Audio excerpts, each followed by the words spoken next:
Autocorrection. Hi guys, today's lesson opens a large section dedicated to correction commands. We'll study a lot of commands that allow you to adjust the contrast of a photo, its tone, its color and various of characteristics. And we will start today with the simplest. Let's go. The simplest correction commands are the autocorrection commands. Let's see how it works. As an example, I'll use photos that have an effect of fading and dustiness. Of course, it was a special creative technique, and special means were used for creating this effect. But we'll go from the opposite and try to make these photos, on the contrary, more juicy and simple. Just different. All the commands we need are in the Image Adjustments menu, those that we see in the drop-down menu on the right. We'll consider it a little later. And now we'll look at the simplest commands that are automatic. And let's start with the Auto Contrast command. Here we have a photo. We press Auto Contrast, or press the keyboard shortcut Alt plus Shift plus Ctrl plus L, and the picture becomes completely different. That's what we had. That's what we got. Let's move on to the next photo. For example, we have a photo like this, and we want to make its tone more saturated. In this case, we choose Auto Tone or press the keyboard shortcut Shift plus Ctrl plus L, and the photo becomes completely different. That's what we had. And that's what we got. And the third item in this menu is color correction. Let's see how the color correction will be applied to the image. Image, Auto Color, or press the keyboard shortcut Shift plus Ctrl plus B. The photo is completely transformed, before and after. Of course, I remind you that if you want to get the effect as in the photos before, you also need to do a lot of work. We're not going to argue now which is better, which is worse. We're just doing a different effect. Here is another photo that we can also try to change using the same auto color correction. And it becomes like this. All the time, trends change, and more contrasting photos with saturated colors become popular, or photos with effect like this. But of course, a real master of Photoshop must be able to do everything. Autocorrection commands are designed for those cases when we don't want to waste time and want to get the maximum effect with minimal costs. But it doesn't always work optimally. For example, we have insufficiently contrasting images and apply the auto contrast command to it, and in fact nothing has changed. And we still want to make it contrasting, and there are different ways to do this. Consider the first one. Go to the Image Adjustments menu and select the first line, Brightness Contrast. A pop-up window appears, in which we can edit brightness and contrast. For example, I can edit brightness and contrast, or on the contrary, I can reduce the brightness. And now the photo looks like it was made in the evening. Well, let's find some more or less acceptable option. For example, like this. Let's compare before and after. This command, of course, is not the most advanced, because in this case the image changes itself. Of course, I did the second layer. I made a copy in order to be able to compare. But, in general, if this hadn't happened, and if after this operation I would have had many steps, and I would have wanted to adjust the brightness and contrast again, it would be difficult. And that's why the developers of the software came up with another way. And now we are moving on to the adjustment layers. Let me remind you that the adjustment layers are such special layers that change the quality of the layer without affecting it, and that's why we can always go back to these layers and correct everything, and the image itself will not suffer in any way. At the same time, we can simultaneously adjust something on different layers. Let's take a look at this photo. If we just use auto contrast, something will change, but not very much. Let's try to adjust the same indicators with the adjustment layer. Click on this icon and select brightness and contrast in the drop-down menu. Look, we have added a new layer that will be used for adjustment of these properties. And an additional palette has opened. And I can edit brightness by making the photo lighter, or edit contrast and remove it. Let's do something like that. Look, if I turn off the adjustment layer, then everything remains the same. And even if I do many operations and create many layers above, I can always go back to this layer, go into its properties and somehow adjust the brightness and contrast. In addition, we can adjust the level of transparency. Take a look at what's going on. And we can use a mask if we want to apply brightness and contrast, not to the entire layer, but for example, only to a part of it. Let's say I take a gradient now. And I will do this on the mask layer. And as you can see, part of the image is exposed to brightness and contrast, and part of the image is not changed. We'll return everything as it was. Let's remove our actions on the mask. I think you already understand how it works. You can also go directly to the mask in the Properties palette and adjust it here too. I will not dwell on these characteristics in detail, because we have talked about them before. I think that you can already deal with them yourself, and you and I will go further and expand our knowledge of adjustment layers. The next adjustment layer, which we will now consider, is called Exposure. Let's apply it. Its properties are opened. Those who are engaged in photography probably know what it is. Photos can be overexposed or conversely underexposed, and it depends on the circumstance of the shooting, but we will try to implement the same functions in Photoshop. If you look at the Properties palette, you see that the first thing we have here is exposure. The exposure is used for light adjustments. At the same time, it almost doesn't affect the dark areas.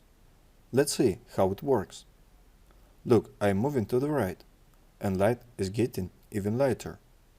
But dark, look at the bottom edge of the image, changes very little relative to the changes in the light part. If I move to the left, the light tones become darker, but the dark ones remain about the same. Let's move it a little bit like this. Offset is the opposite option, which changes the dark tones, but at the same time the light tones remain unchanged. Look, I'm now moving to the right, and the dark edge becomes lighter, but the upper one doesn't change.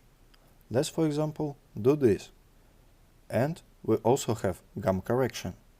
But it's easy to understand everything here, just everything is clearly visible. Thus, we can choose the most suitable characteristics for our image. Let's compare. That's what we had before, and that's what we got after. In addition to what we have considered in this palette, there are also eyedroppers, but it would be better if we consider them on the example of another image. Let's choose the picture with forest and apply exposure. And let's look at the eyedroppers. We have black, gray, and white eyedropper. The black one, as indicated here in the hint, is made to determine the black point, that is, the darkest point in our image. The area where we click is going to be the darkest point of our image. And if we had some areas that were even darker than the point we choose, then it will also simply become black. That is, the amount of dark color will increase significantly. Let's take it and determine which place we want to be the darkest. For example, this one. Look, it's turned black. And at the same time, all those areas in the interval from black to the place that I clicked also turned black, depending on where I click. The result will be different. So, just like that, we define the place as the darkest. But as a rule, of course, it's better to click not on some mediocre places, but on those places that are really the darkest in this image, because then it will add that contrast. By the way, you can also reduce the opacity. This eyedropper will give us such option as a result. Let's return everything to its original place and move on to the eyedropper, which is called the white eyedropper. Here, everything happens the other way around. When we use a white eyedropper, it determines the whitest point, the lightest point in the image. Of course, everything that was lighter than this point that we selected will simply become white too, and this point will become a kind of tuning fork, by which we'll determine the brightest place. Let's click, take a white eyedropper, and click, for example, here. See how much lighter our image has become, and the place I clicked on became as bright as, for example, the sun in this photo. And we still have a gray eyedropper. It doesn't really change anything, to be honest. It defines gray color. That is 50% of light and darkness. If we click somewhere, well, in rare cases, something changes. But such a radical change that occurs when using black and white eyedroppers doesn't occur. In the previous image, you and I defined a point of black and a point of white randomly. But what if we want to set these points exactly? This will help us to make the image more contrasting. That is, if we make the darkest shades darker and the lightest one lighter, then it is obvious that the image will be more contrasting. We'll use the adjustment layer to determine the points of black and white. It is called a threshold. Now we select the threshold and we have such a histogram in the Properties palette, which shows the distribution of light and dark tones. And if we move the slider to the right, then there are more dark tones and less light tones. And the place that we will have at the very end will remain light and will be the point of white. Let's assume that this place is exactly the point of white. So now let's move the slider a little more. Here we have a point that is definitely the whitest. Let's zoom in on this place. Now we'll take the color sample tool and click here. Let's put a mark.